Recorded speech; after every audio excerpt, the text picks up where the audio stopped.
Hey, and welcome back to The Way. I'm glad you're here. I'm glad you decided to tune in. I have been missing for a few weeks. I haven't really put any videos up. Just kind of working and enjoying my summer. The girls are back, they're at the house now because they're not at school. So, and what I wanted to talk about is a series of 3 dreams that I had. It's kind of hard for me wanting to share it because it's a little bit out there, but seeing that a lot of people are a little more open to it, or they're seeing it in the news, or they're talking about it with their friends or coworkers and things like that. So I'm thinking it probably is a good time to share now, and it won't be so crazy.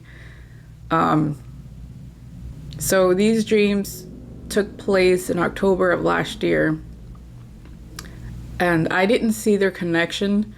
I just saw there was some random dream here, random dream there.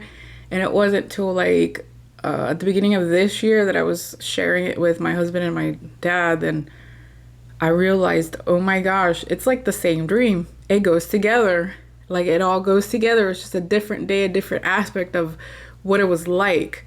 I don't know if they're in order or not, the way I dreamed them, or if one was before the other or whatnot. But I'm just gonna share it with you in the order that I dreamed it. I'm not a big dreamer. I'm not like dreaming every day, remember everything or anything like that.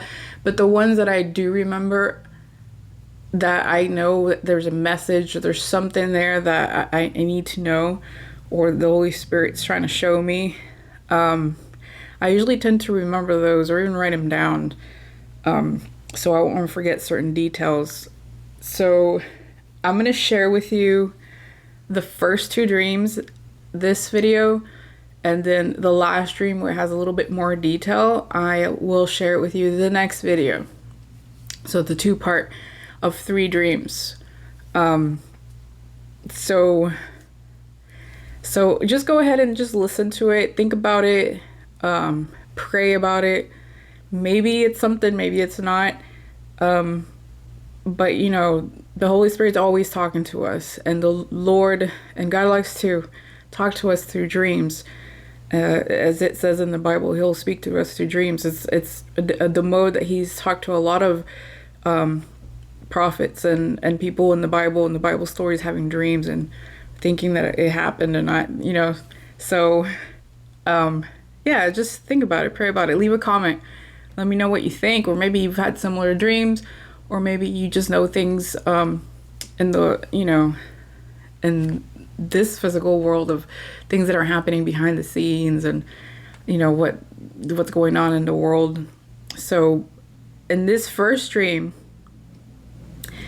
it was my husband and I, and it's very short. I just remembered that when I looked up at the sky, there was just a whole bunch of ships.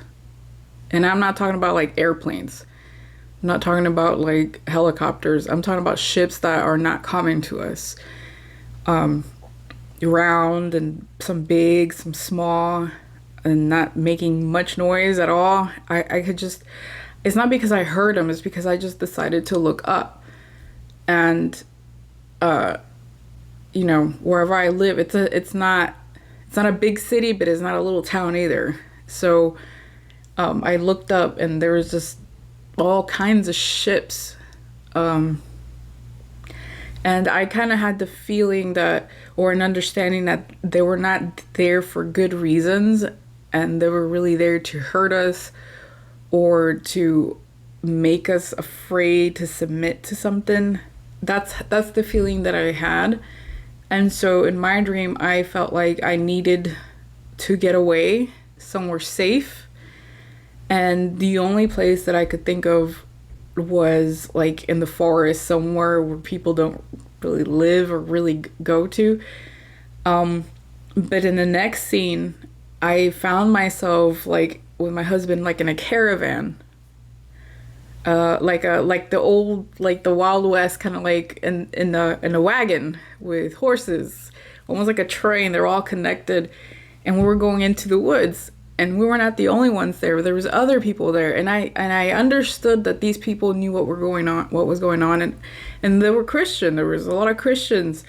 I just knew it. Like, I just knew it in my dreams. You know how you just know what's going on? You know, the Holy Spirit does that too. He just tells you, hey, this is what's happening, you know?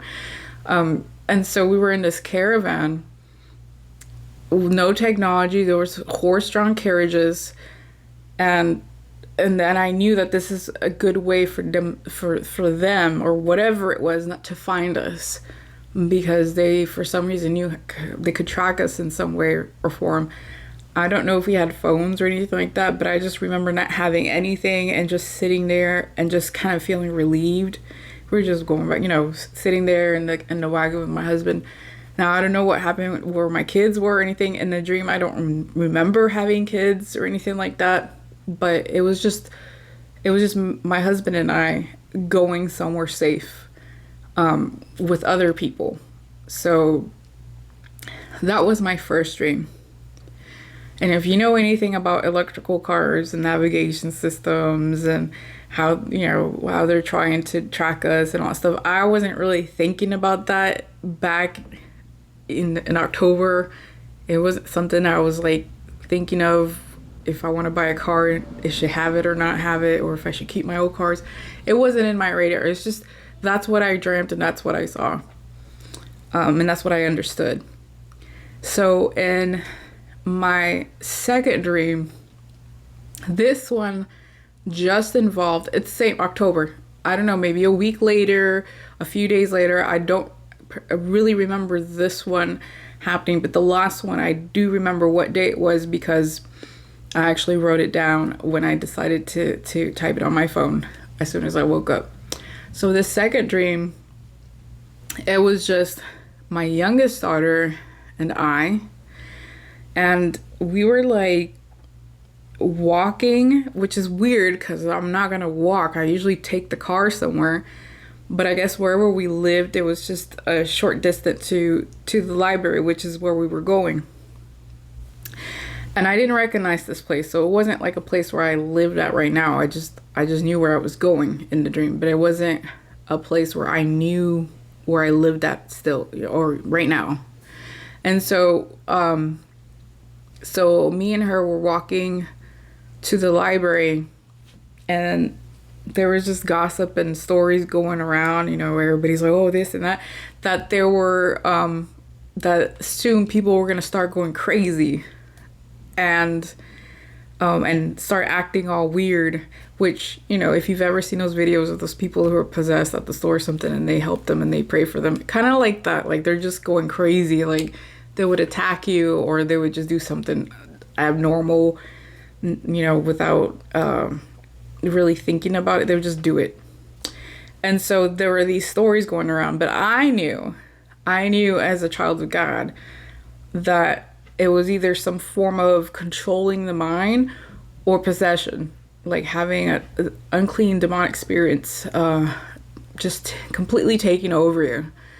And so and also in the news was saying, which is kind of weird, I just saw, for some reason I saw like a little screen with the news on it, like if you were walking like past like a shop where they sell TVs, like it was like old school kind of.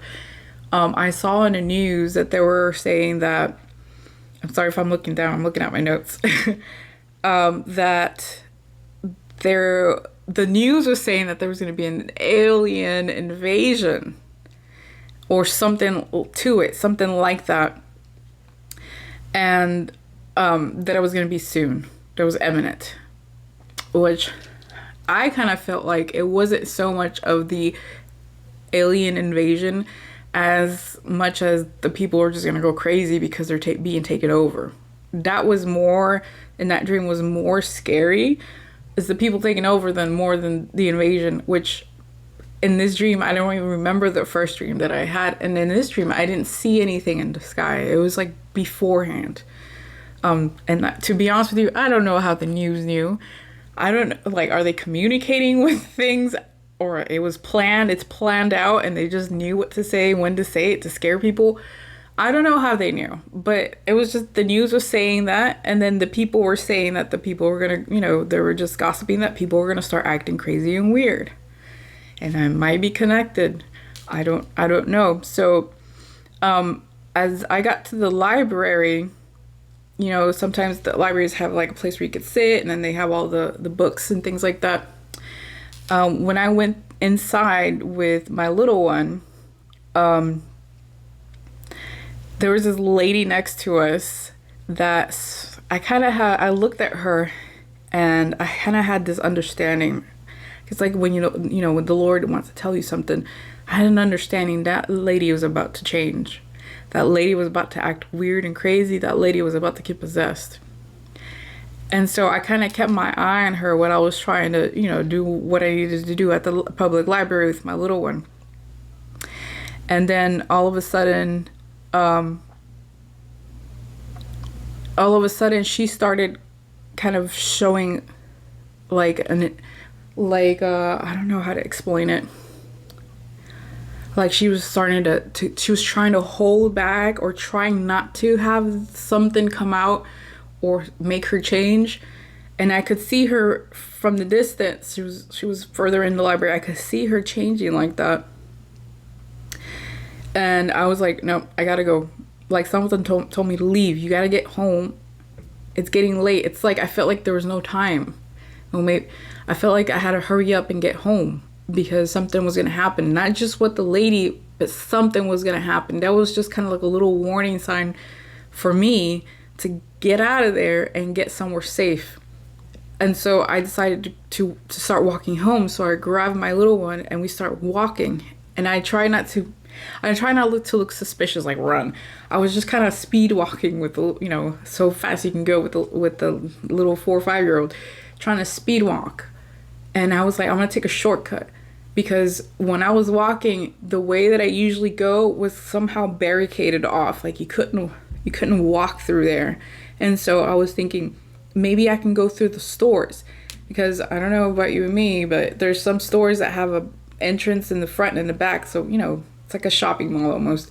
You can go in one way, you can get out one way and so forth. You just have to go through the store. So I was thinking maybe I can go through this store because I know right on the other side is where I live. For some reason, it was some kind of apartment building because it was like a small area where there's shops and things and you can go from one place just by walking, which is weird because I don't live in one of these, but I just felt like I had to go through this to get to where I lived.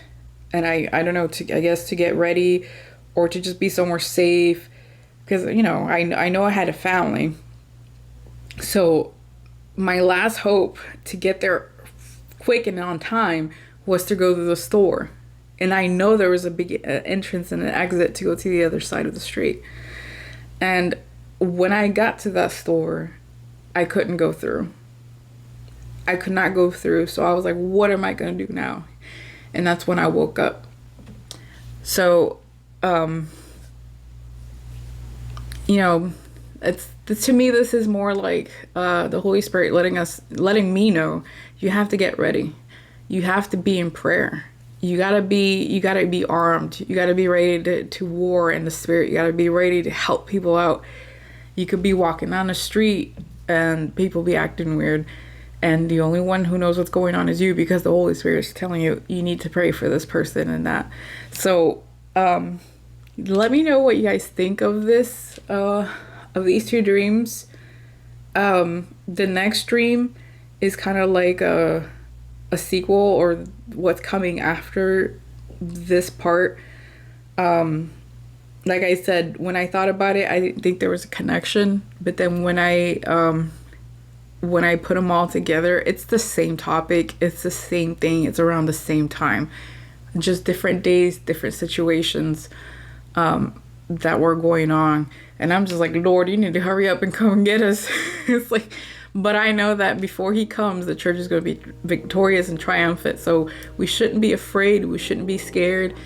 We should be excited that these things are to come to pass, to show the glory of God working through us, to save humanity and to keep the enemy from doing his will until it's time for this church to be caught up in the air, and then for him to come and reign once again. So I'm kind of excited. I mean, I don't want things like this to happen, but we know that it's gonna get tough and it's gonna get weird. Because I believe that before, while Noah was alive, the things that were happening on Earth, I think what's going on nowadays with science and technology and the things that they're keeping from us, that good things and bad things, good things for humanity that they keep from us for money, and bad things that they do to us to make money. It's all about the love of money. The root of all evil is the love of money. And so if you look at it, it's always about power and money. And that's how people get enticed and to do the will of the enemy and not to do the will of God. So let me know what you think. Leave a comment, subscribe, like. It helps a lot with the algorithms. And I also enjoy seeing your comments as well.